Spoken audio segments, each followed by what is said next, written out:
Luigi's Mansion. Tout le monde le connaît, plusieurs d'entre nous l'aiment. Aujourd'hui, je vais parler de ce jeu qui a bercé mon enfance.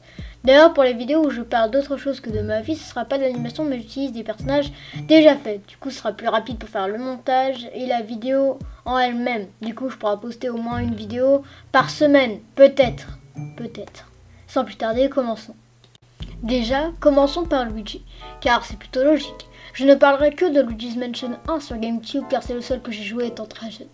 Luigi, tout le monde le connaît, avec son chapeau vert et sa salopette bleue. Dans ce jeu, et comme tous les autres jeux Luigi's Mansion, Mario a été kidnappé par le roi Boo dans un manoir que Luigi a gagné dans un concours auquel il n'a même pas participé. Ce qui est un peu drôle, c'est mon opinion. D'ailleurs, Luigi's Mansion 1 et 2 sont, sous mon opinion, les seuls jeux appropriés à leur titre, contrairement aux 3 car ça se passe dans un hôtel et non un manoir, ce qui n'est pas logique. Le seul défaut de Luigi's Mansion, pour moi en tout cas, c'est la fonction multijoueur en coop, car ce serait tellement drôle d'y jouer avec ses potes, ce qui est dommage car par exemple Mario Kart Double Dash sur la même console peut être joué jusqu'à 4. Donc pourquoi on peut pas jouer à 4 sur Luigi's Mansion? Peut-être parce que c'est un jeu d'horreur. Tu as raison pour une fois, car dans la bêta de Luigi's Mansion, le jeu était beaucoup plus flippant que le jeu final. Avec en plus un temps limité pour battre les boss de zone, ce qui est chiant à mon avis. Je pense que vous allez me trouver bizarre, mais j'aime autant le thème de la bêta que le thème principal de la version finale du jeu.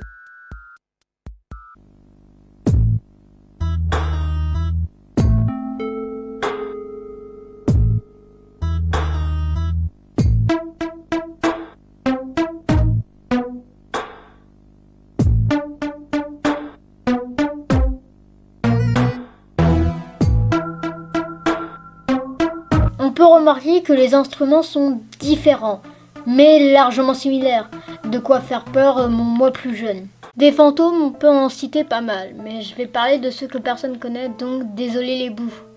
Au moment où j'ai fait cette vidéo, je suis en panne de Wi-Fi, donc je pourrais pas dire le nom officiel des fantômes, mais par leur couleur et leur fonctionnement.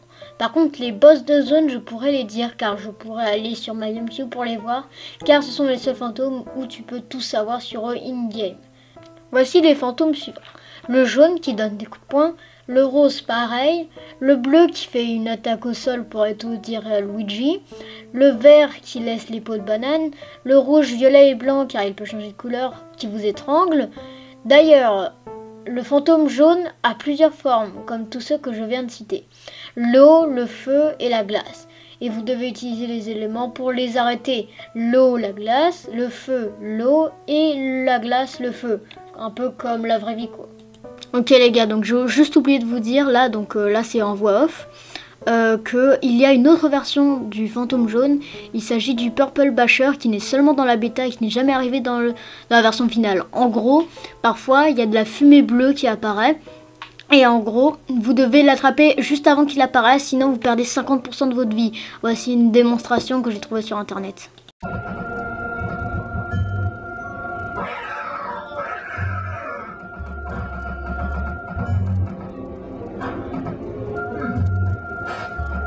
Ouais bon, c'est pas très rassurant comme truc quand même. Ensuite nous avons les boss de zone. Tout d'abord nous avons Neville, 42 ans. Il passe son après-vie à lire des livres qu'il n'a pu lire de son vivant. Lydia, 34 ans. Elle a caché ses économies secrètes pour sa longue après-vie. Oliver, 1 an. Il crie fort et ne dort jamais la nuit. C'est plutôt normal. Igor et Grishka, voilà.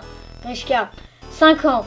Ils adorent jouer à cache-cache, mais comme ils sont tous les deux cachés, la partie ne peut pas se terminer.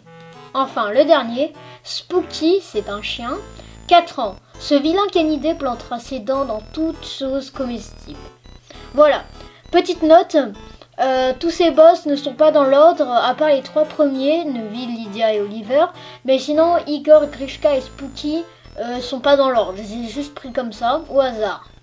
Mais donc voilà, c'est tout pour cet épisode, à la semaine prochaine.